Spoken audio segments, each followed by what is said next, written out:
Thank you, Daddy. Liam, who was sitting next to her, shouted excitedly. Don't shout. Natalie reached out to cover the child's mouth and shushed him. You can't just call someone Daddy. Why? Liam blinked and looked at her in confusion. Daddy helped us just now. He stopped those mean people from bullying us. The car drove out of the airport. After a while, Bryce looked at Natalie and said indifferently, You can let go. Only then did she come to her senses. She immediately let go of his hand and fiddled with the hair beside her ear awkwardly. Thank you for helping us. She coughed lightly, looked at Liam, then lowered her head and said in a soft voice, This man is not your daddy. He just saw us being bullied by bad people. That's why he stepped in to help us. She reached out her hand and gently tapped the child's nose as she laughed. You can't do this anymore. Do you understand? Bryce stared out of the window with a cold expression. He seemed to be deep in thought until he heard Natalie's words. Then he said sharply, I pitied your child, so I helped you. Don't take my kindness as a charity that you can ask for any time. He turned his head to look her up and down, then folded his arms and turned away again. And I won't take responsibility for the actions of a woman like you. Obviously, he had heard what Nick had said about Liam being illegitimate.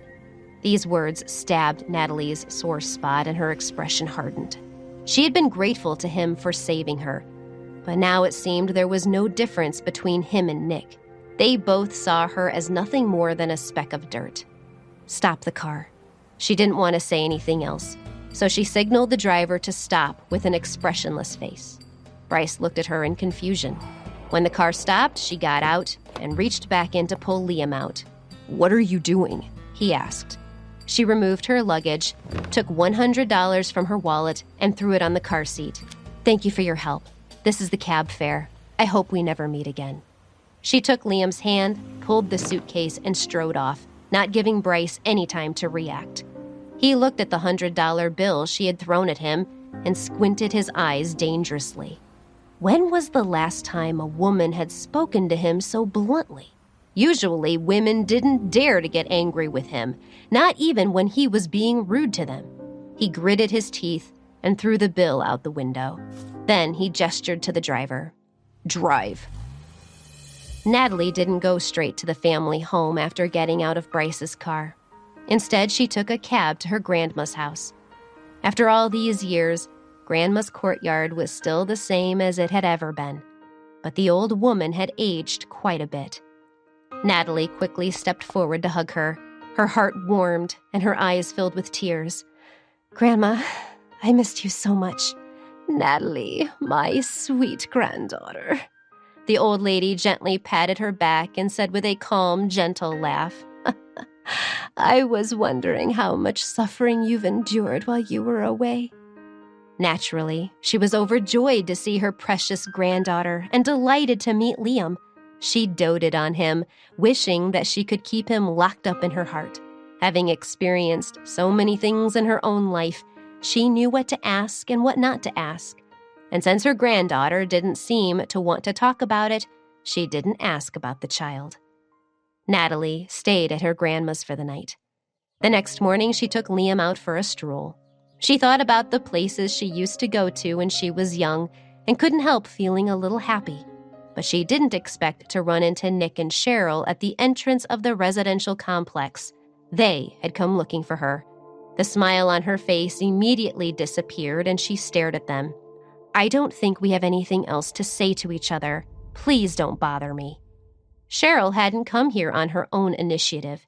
She deeply hated Natalie and didn't want to see her. So why would she come looking for her? Do you think I wanted to come here? She twisted her lips. Daddy wants to see you. He wants you to come home. Hearing these words, Natalie fell silent. She didn't want to have anything to do with her family anymore, but she still hadn't made this clear, so she needed to talk to him face to face. She stood there quietly for a long time before she took Liam and put him into their car. On the way, no one said a word. The car soon arrived at the family home. Looking through the window, she saw that the yard was pretty much the same as it had been when she left, but the situation was different now. She could no longer face these people with a calm demeanor as she had before. "You're back." As soon as she stepped into the house with Liam, her stepmother, Rosemary, came hurrying over. She put on a warm and gentle expression and said, "You must be tired from traveling. Was the flight okay? Are you hungry? Mary, please prepare some food for Natalie," she said to the house cook. Natalie watched her fake sincerity and felt extremely disgusted. Rosemary had ignored her for the past 5 years and had never cared about her in the least. But now she was showing all this enthusiasm. "I know you don't like me." She gave her an unappreciative look. "You don't have to do this." "What did you say to your mother?" Tom's sullen voice came from the living room. When he came out and looked at the child in Natalie's arms, he frowned. "I sent you out of the country to reflect on your behavior, but instead you brought back a bastard." His entire body filled with anger, and his finger trembled as he pointed at Liam. "Let me tell you, I will not accept him as part of the Davidson family." Will Liam get accepted by Natalie's family? What happens when Bryce discovers the truth? Stay tuned for more updates on Natalie, Bryce, and Liam's life. Or you can download the Pocket FM audio app and listen to the entire series uninterrupted. Don't forget to share, subscribe, and like.